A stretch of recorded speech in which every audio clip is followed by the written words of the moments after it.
اور یہاں تک کہ انہوں نے حضرت خلیفۃ المسیح اول کی زندگی میں یہ کوششیں شروع کر دیں کہ ہم نے خلیفۃ المسیح اول کی حیثیت مطاع کی محض اس لیے ہے کہ انجمن نے ان کو خلیفہ بنا لیا ہے، اگر انجمن نہ بناتی تو ان کو یہ عزت اور احترام اور واجب الاطاعت ہونے کا مقام نصیب نہ ہوتا۔ یہ فیصلہ تھا ان لوگوں کا اور اس کا پروپیگنڈا شروع کر دیا۔ حضرت خلیفۃ المسیح اول کے سامنے جب یہ باتیں پیش ہوئیں تو آپ نے وہ خطبہ دیا جو جماعت کی تاریخ میں ایک غیر معمولی اہمیت کا حامل ہے۔ آپ نے فرمایا دیکھو یہ پروپیگنڈا ہو رہا ہے، مجھے علم ہے، میں تمہیں بتاتا ہوں کہ خلافت کوئی کیسری کی دکان کی سوڈا واٹر کی بوتل نہیں ہے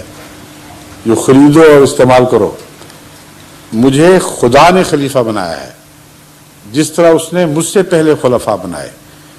اسی خدا نے بنایا جس نے ابو بکر کو بنایا تھا، جس نے عمر کو بنایا تھا۔ اس لیے انجمن کے ممبران جو یہ کہتے ہیں کہ ہم نے بنا دیا ہے، اس لیے مانو اگر انجمن نے بنایا ہے تو میں اس خلافت پر تھوکتا بھی نہیں ہوں۔ میرے نزدیک اس خلافت کی کوڑی کی بھی قیمت نہیں ہے۔ خدا نے بنایا ہے، اس لیے توبہ کرو ورنہ تم مخرجین کی خارجوں کی طرح ہو جاؤ گے۔ یہ وارننگ دی۔ یہ سارے ممبر موجود تھے اور اس بات میں کسی روایت میں عالم کا اختلاف نہیں۔ اس خطبے کا اس وقت جو بڑی جلال سے دیا گیا،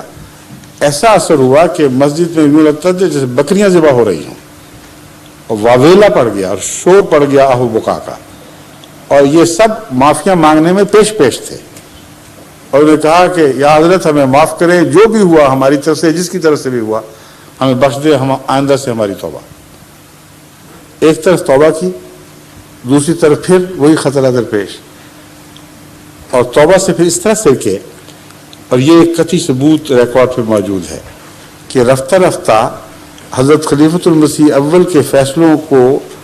خلیفہ کا فیصلہ کہنے کی بجائے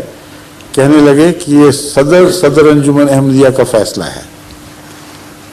انجمن احمدیہ کے پریزیڈنٹ کا فیصلہ اس لیے ہم مانتے ہیں۔ تو فتنہ تو موجود رہا۔ جب حضرت خلیفۃ المسیح اول کا وصال ہوا تو اس وقت یہ لوگ اٹھ کھڑے ہوئے اور کہا کہ اب خلافت کی ضرورت نہیں۔ وہ صحابہ جو خلافت کو سمجھ چکے تھے، جو جانتے تھے کہ حضرت خلیفۃ المسیح اول کی ذات میں قدرت ثانیہ کا ظہور ہوا ہے اور اس کے مقابلے پر انجمن کی کوئی حیثیت نہیں، انہوں نے اٹھ کر کہا کہ سوال ہی نہیں پیدا ہوتا، آج ہی ہم خلیفہ چنیں گے اور خلیفہ خلافت کی بیعت کریں گے۔ چنانچہ جماعت کی بھاری اکثریت نے جو وہاں موجود تھی، حضرت خلیفۃ المسیح ثانی مرزا محمود احمد کو اپنا خلیفہ، مسیح السلام کے خلیفہ کے طور پر چنا اور بیعت کی۔ اس وقت یہ چند لوگ جو رہ گئے، جو اکابرین تھے، یہ بغیر جڑوں کے کھڑے رہ گئے۔ ان کے لیے یہ مجبور ہو گئے کہ قادیان سے ہجرت کر جائیں، کیونکہ وہاں بھاری اکثریت ان کی تھی جو بیعت خلافت میں داخل ہو گئے تھے، اور یہ بھی ان سے جو غلطی کروائی اللہ تعالیٰ کی تقدیر نے کروائی۔ اگر قادیان میں بیٹھے رہتے تو بڑا فتنہ تھا۔ چنانچہ از خود وہاں سے چھٹی کی، اور چونکہ سیکرٹری انجمن کے طور پر اور دوسرے عہدیداروں عہدے انہی کے پاس تھے اکثر، اس لیے انہوں نے ان کو استعمال کرتے ہوئے تمام خزانہ خالی کر دیا۔ جو کچھ بھی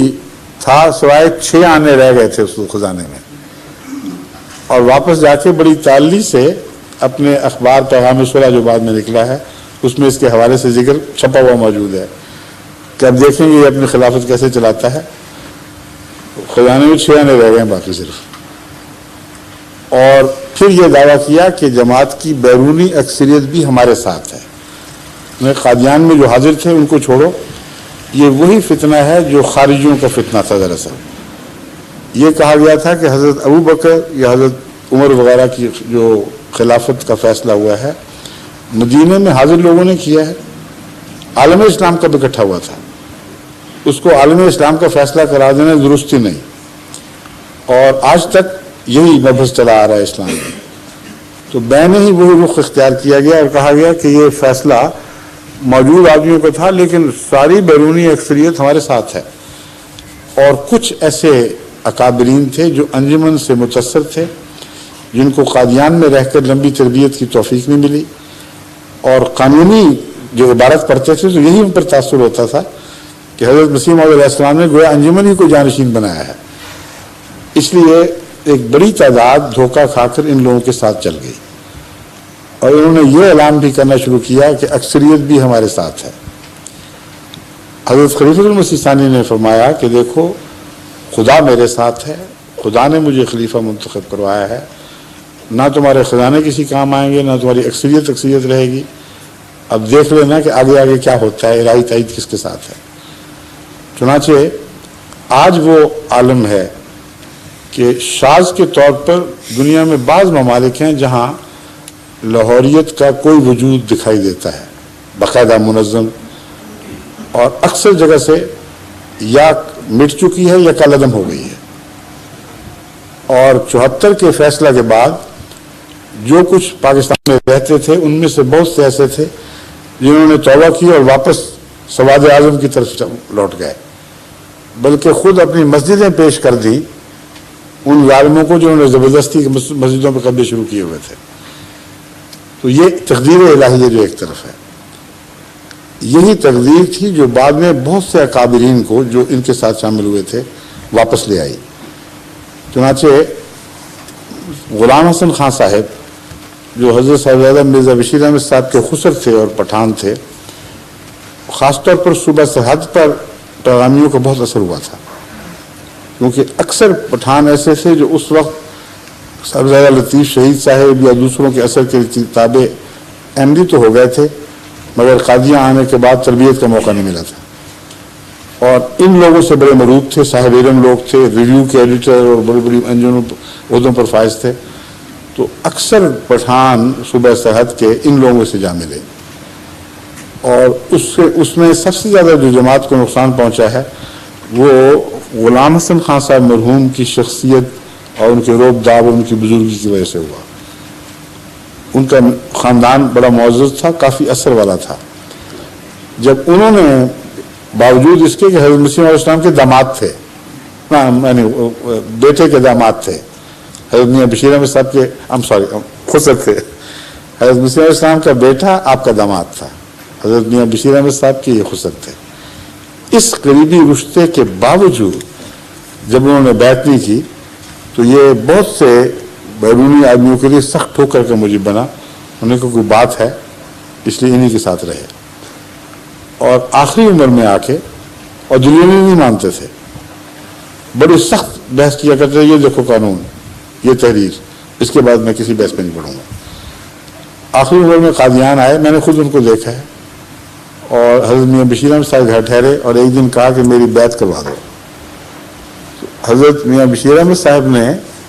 ان سے عرض کیا، احترام کرتے تھے بہت، کہ ساری عمر آپ نے بحثیں کرتے گزار دی اور کسی کی بات نہیں مانی، اب آپ کو کیا سوجی ہے جو بیعت کا فیصلہ کر رہے ہیں؟ آپ نے فرمایا دیکھو وہ استدلال تھا جو میرے دماغ کا تھا، اور میں دیانتداری سے اس پر قائم رہا اور انکار کرتا رہا، اور جو بیعت ہو رہی ہے یہ تقدیر الہی کے اجرا سے ہو رہی ہے۔